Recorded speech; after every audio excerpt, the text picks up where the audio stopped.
Desiree texts, Raab was nowhere to be seen through the pandemic. Is it surprising he's dismally failing over Afghanistan? Is it surprising? No. No, dismally failing. That's actually going to be the Conservative Party's slogan for their conference in September. Dismally failing. British workers are among the worst idlers in the world, a group of Conservative MPs claimed back in 2012 in a book that they published. They said too many people in Britain prefer a lie-in to hard work, they said. And can you guess who they were? They were authors Elizabeth Truss, Priti Patel, Chris Skidmore, Kwasi Kwarteng and Dominic Raab. What? That's right, Deckchair Dominic actually had the nerve to call British workers lazy.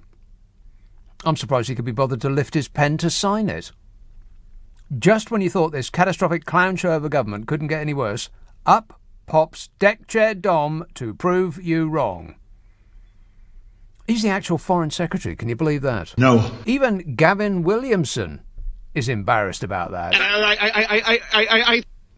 So Dom Perignon Raab hauled himself from his poolside retreat to have one of his people release the following. Press release, Foreign Secretary statement, 20th of August 2021. That's after he released that picture of him on the phone. Have you seen that? It looks like somebody's complaining about his pizza order arrived after 30 minutes. Right, this is his statement. The whole of the government has been working tirelessly over the past week to help as many people evacuate from Afghanistan as possible. Which sounds very much like, leave us alone, we're doing our best.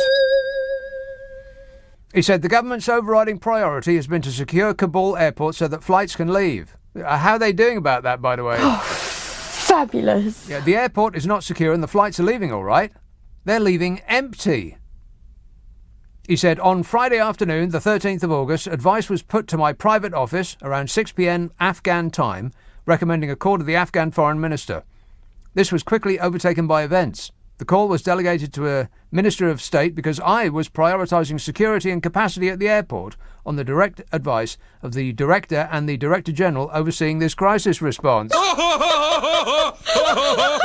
Yeah, which is a pretty complicated euphemism for I couldn't be bothered with some foreign country as I was in a foreign country on my holidays.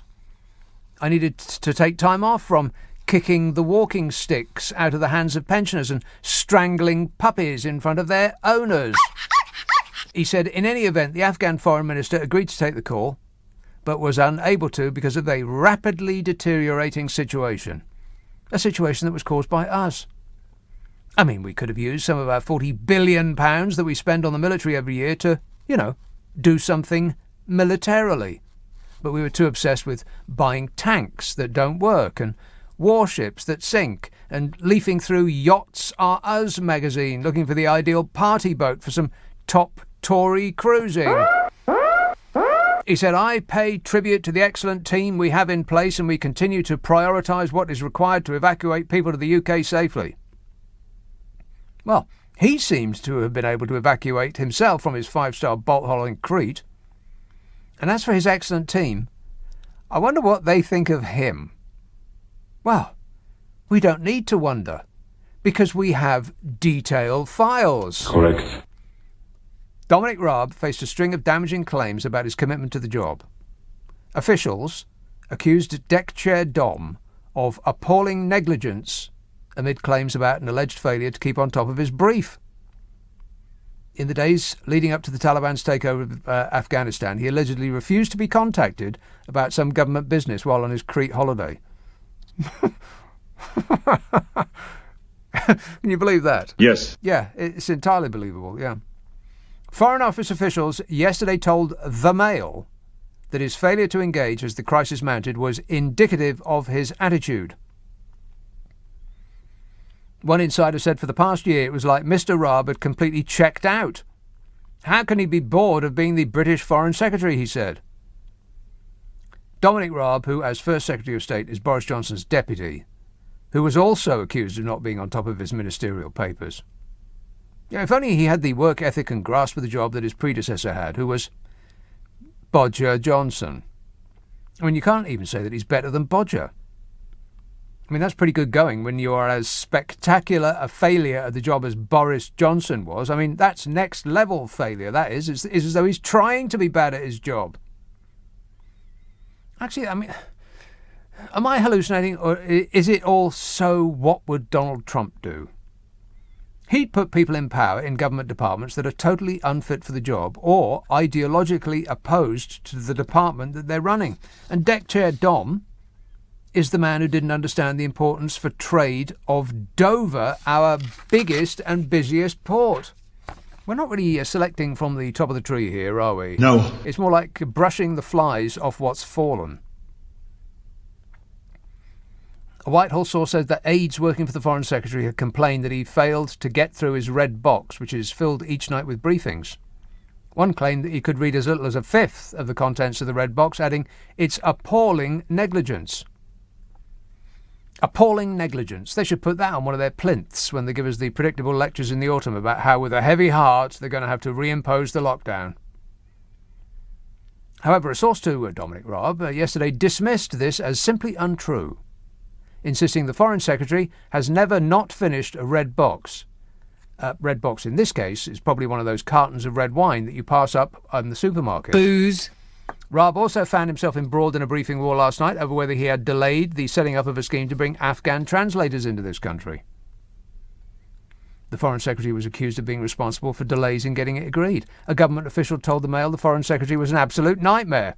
You can say that again.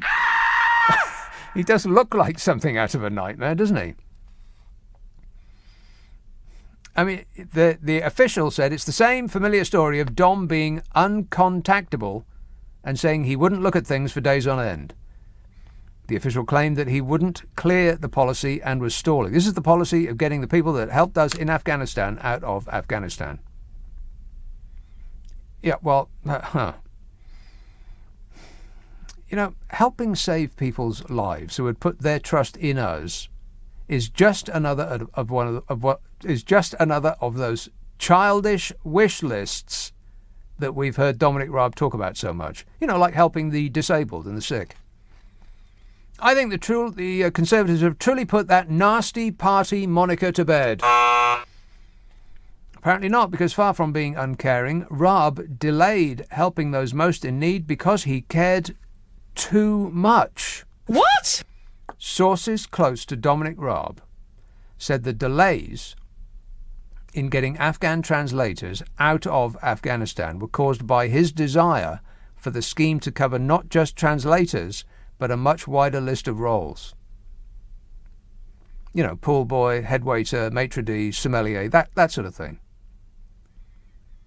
Of course, Bodger has complete faith in his Foreign Secretary.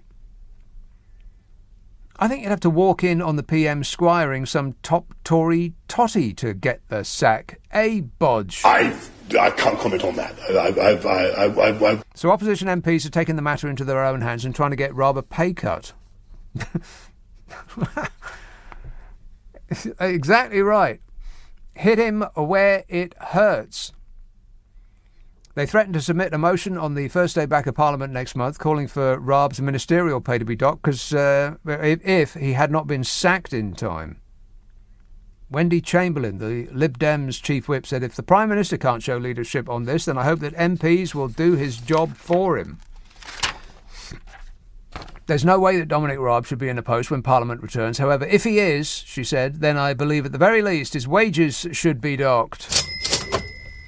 If you don't turn up for your job in a national crisis, then how on earth do you expect taxpayers to pay your ministerial wages, she said. In no other job in Britain would you get paid more money for failing to show up.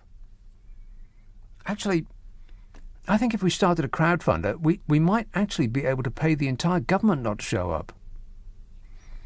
What do you say, Bodge? He'll He'll think about it.